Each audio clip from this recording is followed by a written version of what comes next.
Assalamu alaykum, hörmətli televizor körgüçiler. Yaxşımsızlar? Dünya Qurultayı Tor televiziyasının günlük xəbərlər proqramısıga hammanglar xush kelibsizlar. Mən İftihar Abdurashid. Bugün peyshanba. Hörmətli görürmənlər, tövəndə diqqətinizlər günlük xəbərlər proqramımızın təfsilatıda bolsun. 60. növbətlik Münxen Xalqaro Xavfsizlik Kengişidagi faoliyatlarni oxirlashtiribla 19 fevral Germaniyaning poytaxti Berlinga yetib kelgan Dünya Qurultayining raisi Dolqon Isa apandim, Qurultay Berlin ishxonasining mudiri va Qurultayning bayonotchisi G'ayur Qurban apandimning hamrohligida Germaniya federal parlamenti va hukumat organlarida bir qator muhim uchrashuvlarda bo'lgan. Shundaqla 2024-yillik Berlin Tinchlik film festivaliga taklif bilan qatnashib, festivalda Germaniya tashqi ishlar ministri Annalena Baerbock xonimni o'z ichiga olgan bir qism yuqori darajali erboblar bilan ko'rishib, suhbatlashish fursatiga ega bo'lgan edi. 22 fevral, ya'ni bugun degan soat 7 da Germaniya parlament binosi Bundestagda Germaniya parlamenti Uyg'ur, Tibet va Hong Kong do'stlik guruhlarining o'rinlashtirishi bilan 23 yanvar Xitoyning 2018 yildan buyangi 5 yillik kishilik huquq vaziyati umumyuzli qarab chiqilgan BDT kishilik huquq kengashi yer shariy xarakterli qarorlik tekshirish xizmat guruhining 45 navbatlik yig'ini xulosalangan asosda isbot anglash yig'ini o'tkazildi. 60 dan ortiq parlament a'zolari va vakillari, xalqaro matbuotlar, aql omborlarining vakillari, dunyoviy ta'sirga ega kishilik huquq tashkilotlarining vakillari qatnashgan mazkur yig'inda so'z qilgan Dolqon Isa apandim o'zining boshdan oyoq BDTda yuqorida ismi tilga ilingan yig'inga kuzatuvchi bo'lib sifati bilan qatnashganligini, u yig'inda demokratik g'arb ellar bilan Xitoyni qo'llaydigan istibdod davlatlar orasida keskin diplomatik kurashning bo'lganligini, Xitoyning Uyg'urlarga qarta hilam yurgizayotgan irqiy qirg'inchiligining to'xtovsiz davomlashayotganligini va buningdan boshqa chegara halqan bostirish siyosatini taqim oshirib, muhojiratlik Uyg'urlarning bexatarligi va psixikasiga bevosita ta'sir yetkazayotganligini eslatib o'tish bilan birga, Xitoyning vatanimizda bo'layotgan vahshiyliklarni yoshirish uchun ilib berayotgan ta'tir tashviqotlardan hazar aylash kerakligini bildirdi va Germaniya hukumatidan Uyg'ur irqiy qirg'inchiligini rasmiy yo'sinda tonishi va to'xtatish uchun konkret harakatga o'tishining ta'xirsizligini bildirdi. Yig'indan keyin naq maydondan stansimizning ziyoratini qabul qilgan Dolqon Isa apandim bu yig'inning ahamiyati haqida to'xtalib, tovandikilarni bayon qildi. Bu tunji qatim o'xshash bo'lmagan siyosiy parlamentdagi siyosiy partiyalarning va 3 do'stlik guruhining tunji qatim o'xshash bir araga kelib bugün Uyg'urlar, Tibetliklar, Hong Kong duch kelayotgan masalalarda birdek fikir yurgizish va oldimizga qarata nimalarni qila olamiz degan haqida o'rtaq bir muzokara olib berish yig'ini bo'ldi. Ayta ahamiyatli bir yig'in. Chunki bu yerda Hong Kongliklar bo'lsin, Tibetlik Uyg'urlarning bo'lsin, bizning o'xshaydigan Xitoy hukumat tarafidan inson haqlari dafsanchilik nuqtasidan o'xshaydigan taraflarimiz var, ammo o'xshamaydigan farqli taraflarimiz bor. Bu nuqtalarni bugun bu yerda o'tirib qo'yish mumkin, chunki biz nisbatan bir irqiy qirg'inchilik, insoniyat qarshi jinoyat o'tkazilyapti. Bu sotlarning, parlamentlarning qarorlari, hatto BDTning dokladlarida o'tirib qo'yilgan bir reallik.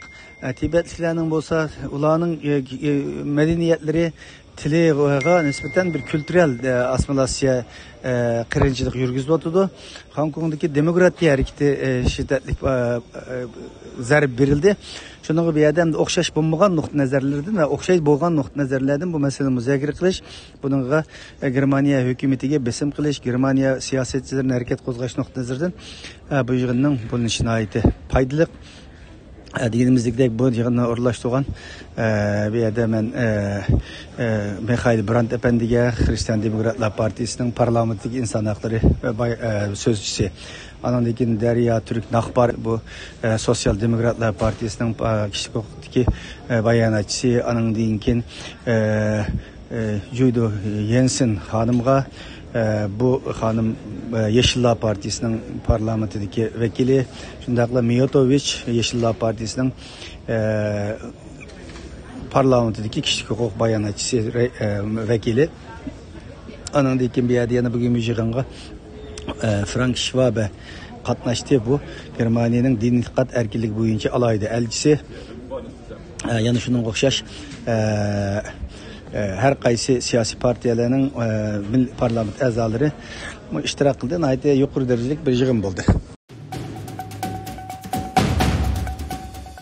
Amerikadagi dаңлык universal axborot organi bo'lgan Bayqash kanali Xitoyning davlat ig'dorchiligidagi chet el qartilgan tashviqot vositasi bo'lgan Xitoy yer shari televiziyatori, ya'ni CGTN televiziya kanali bilan birlikda Sharq Turkiston to'g'risida ishlagan atalmish hujjatli filmi qattiq ayblashga uchirdi.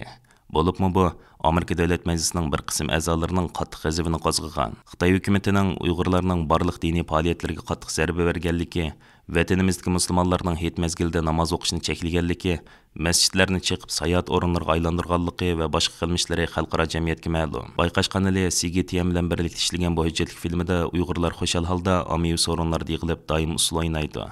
Diniy ibodatlarni qilib bayram o'tkazdi degan fikrlar tashviq qilingan. Amerika Davlat Majlisi a'zosi Jim Banksning yetakchiligida Cumhuriyetchilar partiyasidan kelib chiqqan 6 nafar Davlat Majlisi a'zosi Bayqash kanalining direktori David Zaslavga xat yozgan. Xatda mazkur kanalning Xitoyning irqiy qirg'inchilik siyosati bilan sheriklashishining sababi surishtirilgan.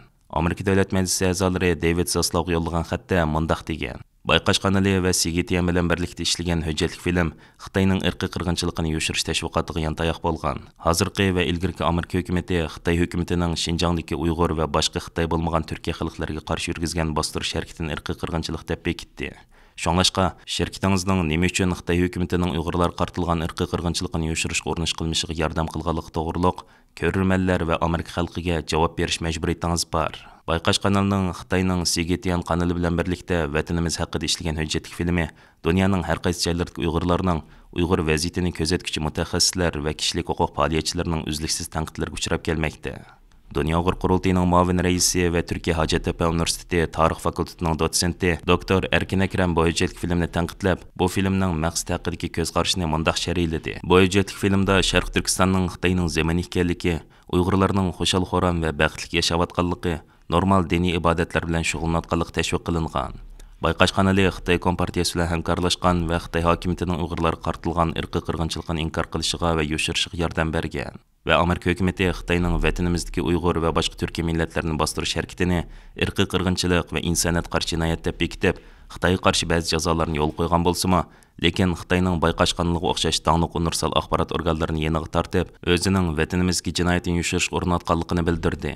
Bir necha hafta burun Uyg'ur kishilik huquq qurilishi maxsus doklad e'lon qilib, vatanimizdagi sayohatchilikning Xitoy hukumati elib berayotgan irqiy qirg'inchilik va insoniyat qarshi jinoyatni yoshirishga yordam berganligini ilgari surib, bu sayohatni irqiy qirg'inchilik sayohati deb atab, chet el sayohat shirkatlarining vatanimizga sayohat tashkillasini tashabbus qilgan edi. Yaqinda Amerikaning dongli radio televiziya kanali CBS mo Xitoy hukumatining ruxsati bilan vatanimiz Sharq Turkistonga ziyoratga berib, maxsus hujjatli film ishlagan. CBS kanali mo Xitoyning irqiy qirg'inchilikni yoshirish tashviqotiga yantayoq bo'lish bilan ayblangan edi.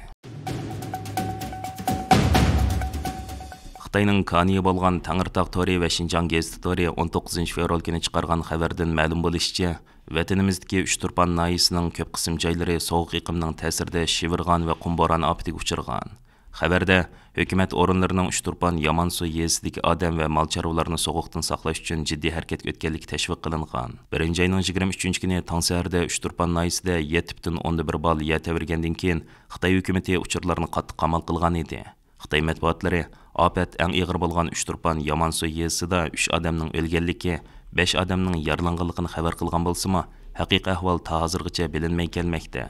O'rilgan, vayron bo'lgan uylar, uysiz qolgan kishilarning qahrdan qishda qanday panohlanganligi haqida hech qanday uchur yo'q. Yaqinqi kunlarda vatanimizning shimoldagi sovuq havo iqimining Uchturpan noyisi qatorliq janubdagi noya viloyatlarga ta'sir ko'rsatganligi ma'lum. 2-ayning 19 kuni Oltayning Ko'kto'qay noyisidagi havo temperaturasi 0 dan tuvan 52 gradusga tushib, 64 yildan buyangi eng qattiq sovuq bo'lgan. Buningga egishib kelgan qor bo'roni ofatida hatto qushlarmi to'nglab o'lgan. Xitoy tashviqot vositalarida shimolda qarshi virgan janubda qum bo'roni ofati ko'rildi, ammo o'lish yaranish ahvoli yo'q deyilgan bo'lsa-mu, ofatning haqiqiy ahvoli yanada noma'lum holatda turmoqda.